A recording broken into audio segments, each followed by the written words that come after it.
Alright, so we're going to be going over your Milestone 1 and what you should be doing. Feel free to follow along, but obviously you'll want to grab your own images that you'll be using for this. So what we're going to create is what's called entourage. And entourage is when you put people into your finalized images for your presentations. Um, and it's something that helps you give sort of perspective and scale to those images because often they're usually pretty clean. You don't have clutter, so that you need something to kind of give the space scale, volume, and help the viewer understand what the what kind of area and size they're looking at, right? So I have over here a search for a guy walking, so I'm going to need two images, and this is going to be the first one I'm going to search for. So let's see. What I'm looking for in particular is something with high contrast. Um, so something like this where it's kind of all muted colors, not great. Something like this where the guy's lower torso kind of matches the ground here and then splits right at the sky is not ideal either. You're going to run across some images where it's already pre-photoshopped like this. Stay away from those. I want you guys to create your own one. Um, he's coming at us too head on for what I'm looking for. But this guy will probably work. Let's grab this guy. So I'm going to right click on him, do copy image, and then I'm going to come back in here to Photoshop. Now, because I copied that, I should be able to click new file. No, it doesn't look like it did it though. Hey, let's see. And I'm going to paste that in there. Yeah. So that is a nice feature is that Photoshop will detect that you have something selected. Next up, I want a cool house. So I'm going to Google cool house. And we're going to put this guy into... What's something that we need to scale a little bit? Let's do this small beach house. Oh, this works great. Okay, so I'm going to right click on this, again, copy image. I'm going to go back to Photoshop, File, New, and then it inherited the right size, so I'm just going to hit Control V on the keyboard. So there's the house that I'm going to Photoshop this guy into. What I'm going to do is I'm going to start out just kind of like I did with the picture of Pepper in the previous demo, where I'm just going to hit W to open up this mask tool, and I'm just going to kind of go around here, and yeah, it's not working so great, so I'm just going to go straight into quick mask mode. And what I'm going to do is just start erasing a whole bunch of areas around here. And honestly, we'll just kind of do that, and then we'll start working it back in. So brush tool, kind of need a decent size here. And if you remember, I gave you guys that hint that you can hold down shift, so I'm just going to hold down shift. Oops, no, my opacity is still low for some reason. And let's double check. Okay. So I'm just going to go real quickly. Accuracy is nice, but like when you're doing especially these, you're just generating generic entourage. What we're going to do is we're going to end up filling this guy in with black, solid black, real quick. So oops, I'm not looking for super accurate. I'm just looking for the shape to be about right for a human that's existing somewhere. So I'll spend a little bit of time here getting his fingers, but I'm not going to worry about like a little bit of a bleed right there because no one's going to notice that when we're done with this, right? So there's his arm. I'm just going to click there, hold down shift, get that whole section, and I'm just going to very quickly like just sort of trace this around. We'll go from here to here. I will come back and get, oops, what? Oh, oops. I had solid color. My brush was looking, yeah, well, you can go back and see it. I had black on black over there, so it was applying the wrong filter direction. So, blow this up.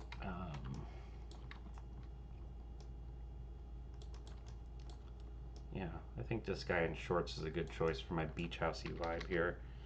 So, we'll just keep going around. Oh no, I did not think about the fact that we'd have to look at feet for this long. Not great. Kind of hard to tell where some of this is. Um, so just kind of, I'm getting the outlines and then I'm coming back and doing a little bit of touch up. Like I said, I'm not getting super accurate here. This isn't like someone's wedding photo. Um, just get used to the tool is all we're doing here. So um, for this section, for example, it's quicker for me to come back, just erase all that and then fill this in than it is for me to go in there really tight with a different tool and try and clean all that up. So, and I'm just holding down shift right now and just clicking around in a direction. I'll clean that up in a second. Yep, don't like looking at feet. Okay. And then in this case, see how it's this, it's actually going to be easier for me to do the opposite of what I did higher up, where I'm just going to overdraw in one direction and then come back and erase it on this side versus over erase and then redraw. So it's just a pattern I'm used to. And see, I'll switch back here to just get that. Oh, that is his leg right there. I think it's just a shadow. Okay. And then same thing, the eraser tool does the same thing, so I can actually just follow this up.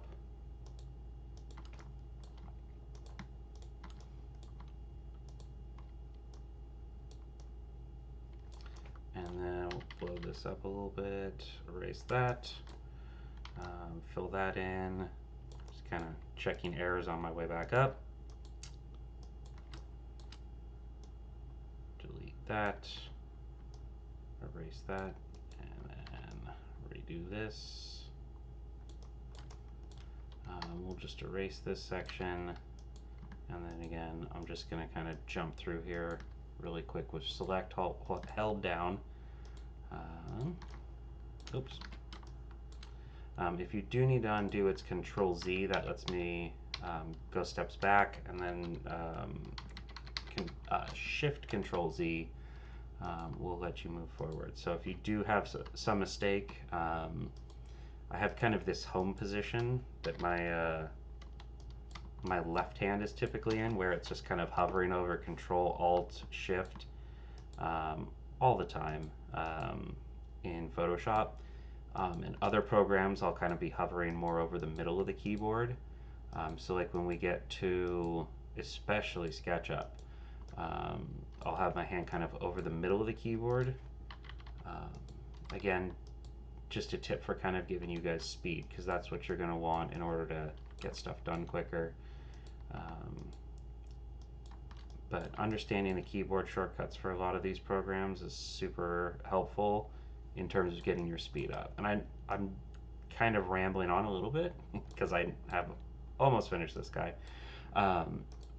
But really, speed is the thing that you want to focus on, right? It is always good to be, do good artwork, but also if you can do that good artwork in an hour versus 5 hours, because you learned a couple shortcuts that let you jump around quicker, why not use them?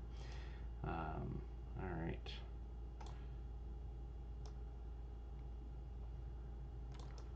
So we're on, geez, his head is as shiny as mine is. Okay.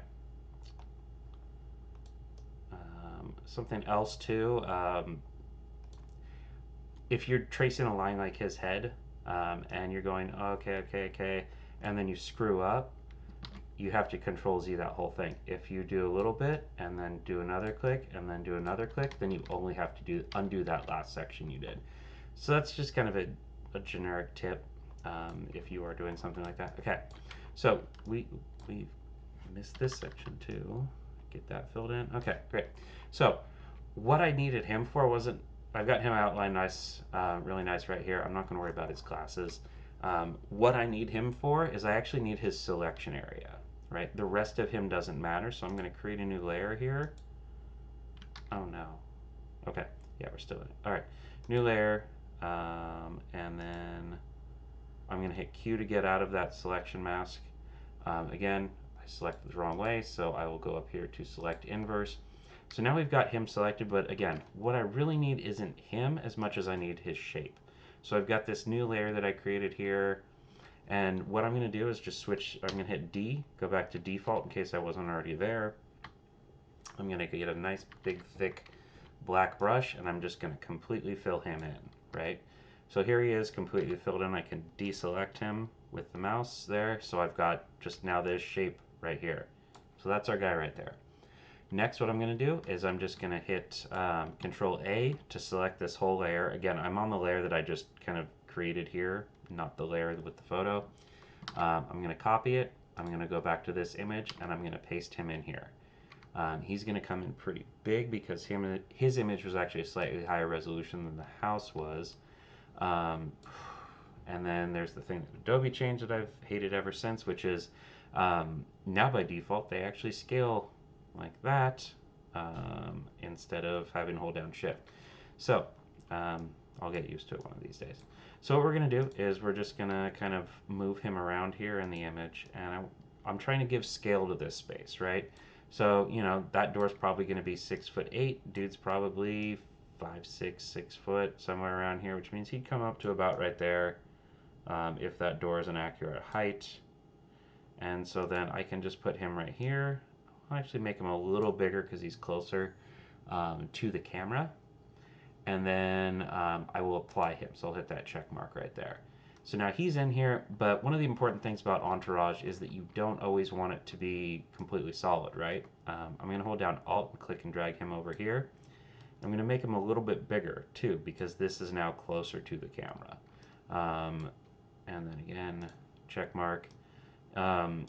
You know, if the entourage is super close to the camera, like maybe you've got some dude really close, like walking in your frame of view, right? You just want to have something where you're giving scale to this space again, I guess is what I'm going back to. So anytime that you can kind of scale them appropriate to approximately where they are in the image, I'm not gonna just get rid of that one. That's sort of better. You're trying to, again, you don't want to overpopulate your image, you just want to give scale to this. Something else I'll do is I'm just gonna flip this to the other, oops, nope.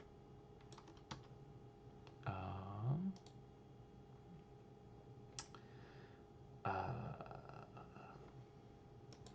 I need this guy. I want to have him facing the other direction. There we go. Okay. Now I can flip them around. Okay. What you don't want them to do, though, you don't want these. You want these guys to be visible, but you also don't want them to be blocking. So maybe I have like a nice thing here. So what I'm going to do is I'm just going to come over and I'm going to crank the opacity down. And there. Now you've got some really nice entourage. Took well, this video is 13 minutes long. But less than 10 minutes, I think, to Photoshop that guy. And then if you save this somewhere on your class folder as Entourage, you can use that, or rather, if you save, come on. Oh, what am I still on? I'm still on a tool. Go back. Okay. You can save a sort of a collection of these if you just kind of create a new file and throw a bunch of shapes in there. And then open that file up while you're creating new presentation images. You can kind of quickly just access them, grab dudes like this, and start populating your project. Another nice thing that you can do because it's Photoshop is if this guy was, say, over here, well, it wouldn't make sense for him to kind of be showing through these railings, right? So what I'd want to do is I'd want to come in and, again, use that tip. Click, hold down, and I have the eraser tool on right now. So I would click, and nothing's going to happen because I clicked on his layer right here. But now when I hold down Shift and click over here, I can just really quickly kind of jump through here using these rails themselves as a guide to kind of Photoshop part of him out so that it looks like he's actually within the space, right? Because that's what you're trying to do is make sunglasses sandals guy right here sort of fit in that space. So because he's opaque at that, about 46% in my case, you can still see the design that's going on behind him, but he's also giving you a scale to this. All right. So that was just really quick walking you guys through what I'm sort of expecting to see. Obviously, read the prompt, grab your own images, and then save the file names correctly and send it to my email. And that'll be it for this week.